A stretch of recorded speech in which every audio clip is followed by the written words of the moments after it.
Hello hello, on continue notre série de carnets de voyage sur la préparation de mon voyage au Québec et aujourd'hui on parle itinéraire. Globalement sur nos 19 jours sur place, on a 3 points de chute qui déterminent un peu notre trip, qui est l'excursion des baleines à Tadoussac, le traversier de Baie-Comeau ou Gotmou à Matane et Percé, parce que je veux absolument passer plusieurs jours à Percé. Donc voici une carte du Canada, un pays assez grand, n'est-ce pas? On zoome sur la province du Québec, et là on y met 3 fois la France. Donc c'est sûr, en 3 semaines, on ne pourra pas faire le tour de cette belle province. On va se concentrer sur une région entre Montréal et la Gaspésie. La Gaspésie, c'est la pointe qui est à l'est là. Donc déjà, la boucle entre Montréal, Percé et en revenant sur Montréal, on a déjà entre 2500 et 3000 km. Donc pour préparer ce road trip, j'avais comme base cette carte-là qui trône dans mon salon, avec la petite photo du rocher percé. C'est le road trip que j'ai fait en 2006 avec mon papa. On avait fait ce trajet en 12 jours sur place. Cette année, on a réussi à poser 3 semaines de congé. On part donc 20 jours sur place. La base du road trip est la même, on va pouvoir ajouter des stops. Pour préparer le voyage, j'avais trouvé une agence de voyage locale, Authentique Canada. Je ne sais plus trop comment je l'ai découverte, mais ça me plaisait bien, le road trip qu'ils proposaient en 21 jours. Ça a été notre base, et comme je vous disais dans la vidéo précédente, c'est un petit peu le prix qui nous a refroidis. Même si là, maintenant qu'on commence à additionner les sous, je pense qu'au final, ça reviendra au même. Donc une fois qu'on a mis l'agence de voyage de côté, j'ai quand même gardé la trame que l'on peut télécharger gratuitement. Ça nous donne des idées de choses à faire et de points de chute. Et ensuite, je suis allée replonger dans ma petite malle de voyage, dans lequel il y a... Ah ben là, pour le moment, il y a un chat. C'est pas ça qui nous intéresse. Il y a les guides de voyage et les différents magazines que j'ai ramenés soit du Québec, soit que j'ai achetés au fil des années. Et il y a, dans cette valisette London, toute la documentation que j'ai ramenée de 2006. Vous allez me dire comment j'ai fait pour ramener tout ça. Il s'avère qu'aux eaux de Saint-Félicien, on avait craqué pour des peluches. Je vais vous faire une petite incrustation pour les voir. On savait donc qu'on avait un excédent de bagages à enregistrer pour le retour. Et donc cette valise-là, moi j'en ai profité pour ajouter de la doc dedans. Et je vous avoue que c'est quand même bien pratique, même si à l'heure d'internet on trouve tout. Le format papier pour certaines choses c'est quand même pratique. Un petit plan pour vous montrer ceci. Ça c'est ma peluche du zoo de Saint-Félicien. J'ai jamais vu une peluche aussi douce. Même 20 ans après, elle est toujours top. Et donc cette chose-là, c'est la raison de notre excédent de bagages au retour de 2006. J'ai pas l'intention de faire la même chose cette année, mais si jamais on est coincé pour le retour, eh ben, on paiera notre supplément de bagages. Allez, à plus tard. Dans cette vidéo, je vous présente donc notre itinéraire. C'est une base, surtout pour les points de chute pour dormir, et sinon pour le reste, on a fait un petit plan, mais on se laissera porter selon comment se déroulent nos journées. Allez, c'est parti. Donc, déjà au niveau organisation, je pourrais peut-être vous partager mon modèle de notions que j'utilise.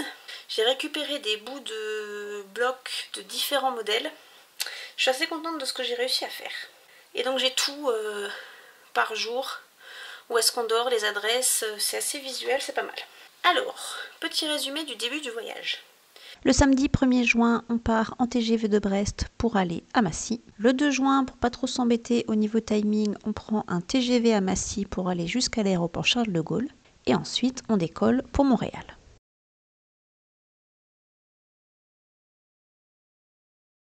Donc on atterrit le 2 on dort à Montréal, le 3 on visite Montréal, mais j'ai pas encore réservé de visite guidée. Alors le 3 juin, le but du jeu c'est de visiter Montréal. On aimerait bien aller voir le parc olympique ainsi que le biodôme. On aimerait bien également aller au Centre Bell, faire un tour au Mont-Royal, aller à la basilique Notre-Dame et également faire un tour sur le Vieux-Port. Tout ça, on ne sait pas encore si on le fait en voiture, en transport en commun ou si on prend une visite guidée, ou alors on a aussi comme option de prendre les tourbus avec arrêt multiple. Le 4, l'objectif était d'aller en Mauricie. Là. Par contre, le lendemain, on était un petit peu timé. Le 5, il faut qu'on visite le zoo de Saint-Félicien. Et donc, idéalement, il ne fallait pas qu'on ait 4 heures de route à faire le matin. Du coup, on a trouvé un petit chalet à Haut-Saint-Maurice. Et on est à 2h15 de Saint-Félicien le lendemain matin, donc c'est pas mal. Du coup, le 4 juin, départ de Montréal, on s'en va vers Trois-Rivières. Sur notre chemin, nous allons croiser chez Dany, qui est une cabane à sucre. Le temps des sucres est terminé, cependant nous nous y arrêterons sûrement manger. Ensuite, direction Shawinigan, où il y a la chute du Trou du Diable, un point de vue assez impressionnant. Si le cœur nous en dit, il y a de quoi faire de la Via Ferrata et de la tyrolienne à Sainte-Narcisse, à moins que nous préférions aller au parc de la Mauricie, faire une petite randonnée, avant d'aller vers la Tuque, où un chalet au bord de la Sainte-Maurice nous attend. Donc le 5, visite du zoo de Saint-Félicien. On redescend un petit peu sur Roberval, on a trouvé un gîte sympathique. Le 5, on part donc de la Tuque pour rejoindre le zoo de Saint-Félicien, au bord du lac Saint-Jean. C'est une superbe réserve faunique. J'aime particulièrement le grand espace que l'on peut uniquement visiter en petit train. Dans cet espace, nous voyons les animaux à l'état sauvage. Nous prévoyons d'y rester la journée et sur le chemin du gîte à Roberval, pourquoi ne pas s'arrêter en chemin dans une fromagerie ou alors à la maison du Bleuet. Et ensuite arrivent les petits nœuds au cerveau. On savait qu'on allait faire une nuit en gros autour du lac Saguenay. On avait trouvé un camping où il fallait réserver 2 nuits. C'était le système authentique, donc c'est des tentes un peu rustiques, mais pour l'été c'est très bien. Et on n'a pas besoin d'amener notre tente, tout à moitié sur place. On va dire que c'est un mobil-home version tente, quoi. Donc nous, pour poser nos bagages, c'était suffisant. Par contre, c'était obligatoirement 2 nuits. Ce qui nous faisait arriver, c'est là qu'arrive le nœud dans le cerveau et qu'on a tout refait dans l'autre sens après. Ce qui nous faisait arriver à Tadoussac le samedi et dimanche, et que pour l'excursion aux baleines, c'était peut-être pas la meilleure idée. Parce que Bibi, elle a un peu l'intention d'être un peu toute seule sur Zodiac quand même. Donc déjà, chose certaine, par défaut, dès que vous tapez croisière baleine Saint-Laurent, vous tombez sur des compagnies plutôt aux Escumins, un petit peu plus haut que Tadoussac. J'avais pas du tout envie de faire ça. Par nostalgie, confort, je sais pas, j'ai décidé que je prenais la même compagnie que j'avais utilisée en 2004, à savoir Croisière AML. De toute façon, ils sont tous homologués pour la protection de la nature. Eux, ils ont l'avantage de partir directement de Tadoussac, donc on pourra aller à pied. Ça m'allait très bien. Il y a 2 horaires de Zodiac, c'est pareil, il y a le choix entre le bateau ou le Zodiac. Moi, j'ai fait du Zodiac. Il y avait 8h, 16h30 pour la balade de 2h et 11h, 13h30 pour la balade de 2h30. Donc 11h ou 13h, un samedi, pas forcément la meilleure option. Conclusion, ce serait mieux qu'on fasse ça le vendredi, la veille. Mais donc si on veut être à 11h ou à 13h à Tadoussac le 7... Bon, là, vu que je dis n'importe quoi, je me corrige. Conclusion, le 6, il ne faut pas qu'on dorme trop loin de Tadoussac. Et donc, à Saguenay, c'est le bon compromis. Parce que sinon, la route, pour l'avoir fait en catastrophe avec papa, c'est un peu compliqué. Sachant que tous les trucs sympathiques en camping du Saguenay, c'est côté sud. Et que la route, elle est beaucoup mieux côté nord. Parce que si on prend côté sud, il faut prendre le ferry. Comment vous dire qu'on n'arrivera jamais à l'heure pour l'excursion en baleine. Donc ça peut remodeler tout le truc.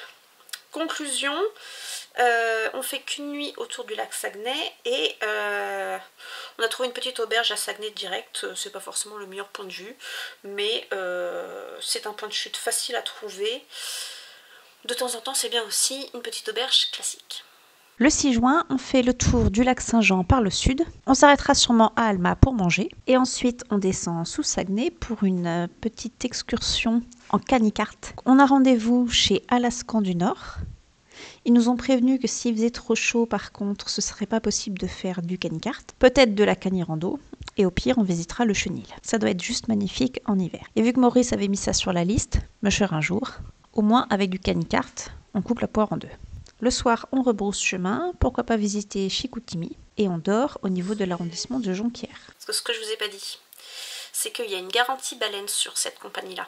Sous-entendu, il me faut du temps. Si jamais on ne voit pas de baleine, ils nous offrent une croisière. Alors, pas en Zodiac, ce sera du bateau. Mais bon, si on a déjà eu du Zodiac avant, si on n'a rien vu, c'est pas grave, c'est toujours mieux que rien. Conclusion, le lendemain, il faut que je me prévoie de la marge de manœuvre. Parce que je sais pas, donc si c'est le bateau, c'est peut-être pas les mêmes horaires. Il faut pas non plus qu'on ait 3 heures de route pour aller dormir. Conclusion, finalement, 2 nuits à Tadoussac. Comme ça, on a de la marge. Et si jamais notre excursion en voile laine s'est bien passée, eh ben, on peut retourner faire des randos autour du lac Saguenay. Le 8, si tout s'est bien passé la veille, on pense retourner autour du Saguenay. On n'a pas encore tranché, côté nord ou côté sud. Dans les deux cas, il y a des parcs qui proposent des attractions de type pont suspendu, tyrolienne, via ferrata et autres randonnées. Selon la côte choisie, il y a différents points de vue à observer. Le soir, on dort toujours à Tadoussac. C'est également un de ces jours-là où je prévois d'aller au centre d'interprétation des animaux marins. Je viens de me rendre compte que les horaires d'ouverture, c'est midi 17h. On va essayer de caler ça dans un coin. Donc ensuite, le but est de traverser le 10, le lundi. Pour aller à Matane, on a deux options. Soit on part de Bécomo, soit on part de Côte-Bout. Sachant qu'à Matane, j'ai réservé un hôtel un peu cher, avec un spa, une zone détente, une espace sport. Que Matane, c'est très mignon. La balade sur le port autour du phare est très mignonne à faire. J'ai pas envie d'arriver trop tard. Si on part de Bécomo, on part à 17h30. Il y a au moins 2h30 de traversée en ferry. Ça fait arriver vers 20h. Pas forcément emballé. Mais si on part de Côte-Bout, départ à 11h, arrivé en début d'après-midi. Ça me va mieux. Conclusion par contre, faut embarquer 1 heure avant. Donc faut pas dormir le 9 trop loin de Côte-Bout. Donc, en remontant dans l'autre sens, donc le 8 on dort à Tadoussac, le 9 il nous faut un point de chute. J'ai l'intention de remonter le long de... C'est la côte nord qu'elle s'appelle celle-là. Toute cette côte-là, il y a moyen de faire les observations des baleines à pied. Donc j'aimerais bien faire des petites randos par-ci, par-là. De toute façon, sur la carte, on voit bien, il y a une zone de toute façon, on ne peut pas s'arrêter. Conclusion, on tracera quand même notre chemin pour arriver à Franklin, bien au-dessus de Bécomo, pour avoir très très peu de route à faire le lundi matin. Donc ça fait partie des jours où on aura quasiment le plus de route. Mais on s'arrêtera de temps en temps pour pique-niquer, marcher un peu, voir si on voit les baleines sur le bord du rivage. Impeccable. Donc le 9 juin, départ de Tadoussac, direction le motel à Franklin. Sur la route, il y a les grandes bergeronnes, les escumins et plein d'autres points de vue où l'on peut faire des randonnées, où l'on verra peut-être les baleines de la côte. Au niveau de Bécomo, il y a un gros centre hydroélectrique qui vaut peut-être le détour. Au niveau de la pointe des Outardes, il y a des spots pour observer les oiseaux, mais au niveau du timing, je ne suis pas sûre qu'on ait le temps de les faire. Le 10, objectif, prendre le traversier à Côte-Bout. On a pré-réservé notre traversée.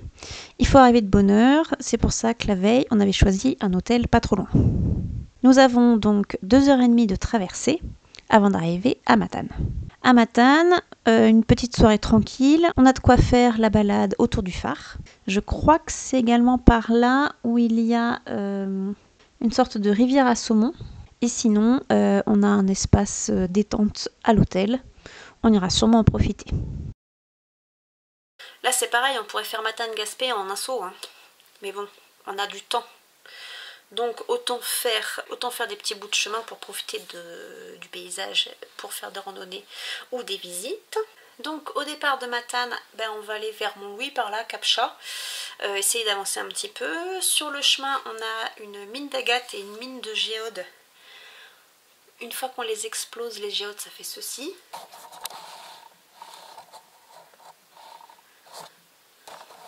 Je sais pas encore si Maurice sera motivé à faire ça, en tout cas... Il y aura le temps de le faire si jamais on a envie. Là, c'est pareil. Il n'y a pas 40 routes et il n'y a pas 40 hôtels. Donc, on a décidé de faire notre stop vers Montlouis, par là. Le 11 juin.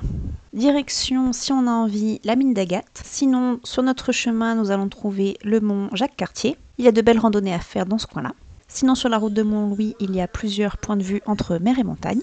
Et le soir, nous avons une petite auberge qui fait également café-restaurant qui nous attend. Ensuite, le 12 juin, on arrive dans le parc du Forillon. Je voulais réserver de nouveau les petites tentes authentiques là. Je ne comprends rien au site du gouvernement canadien pour réserver.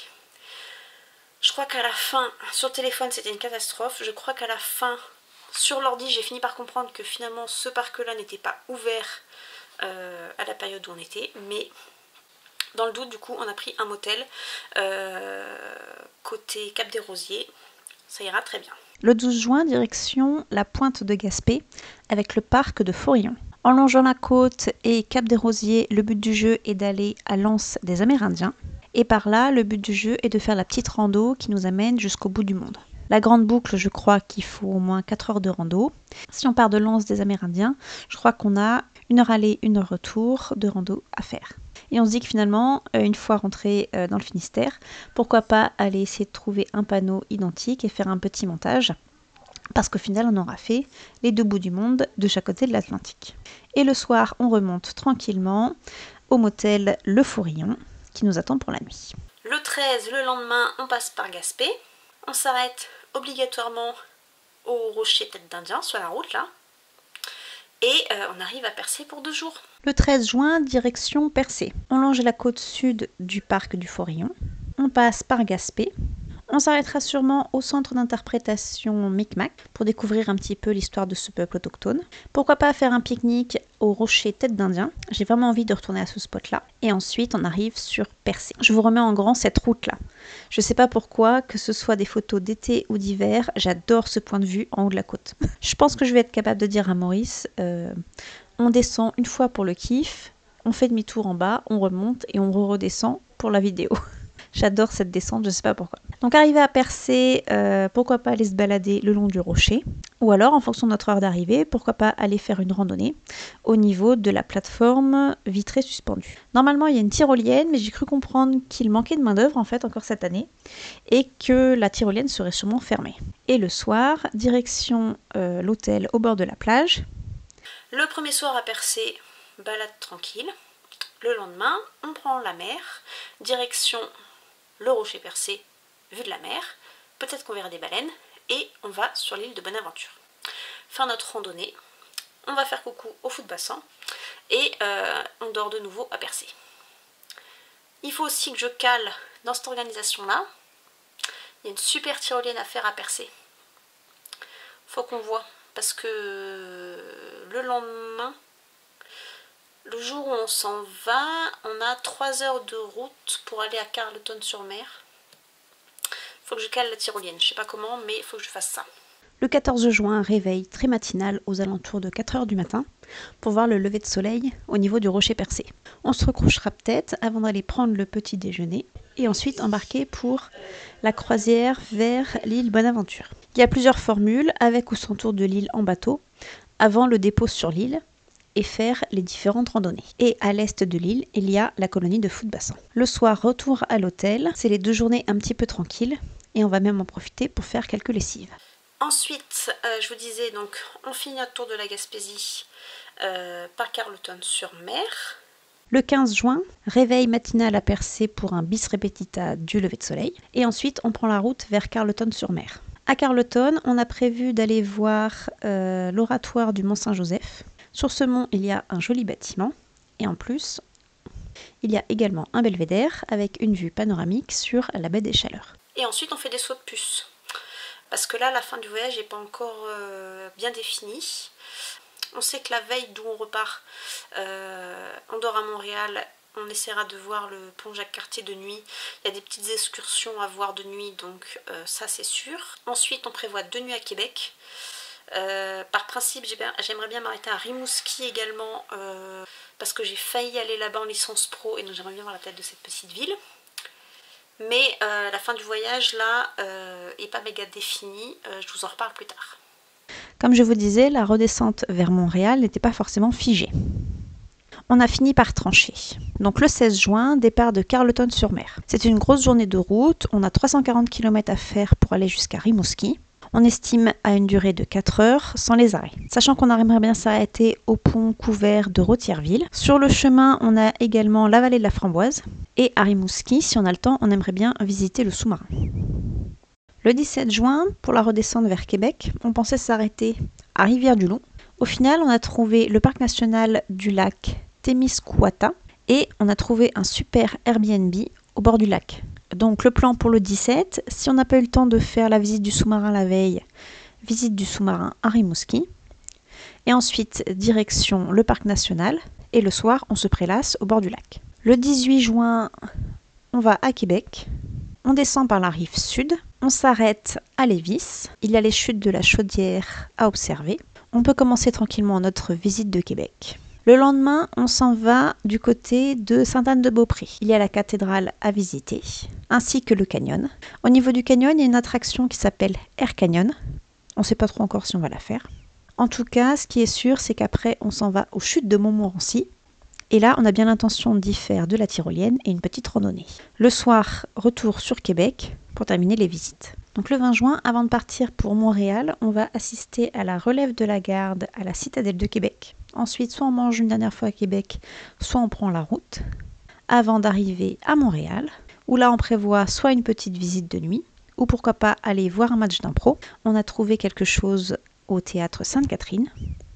Bon, on verra pas mon équipe préférée, à savoir l'Alika. Mais c'est pas grave, c'est quand même sympathique ce genre d'événement.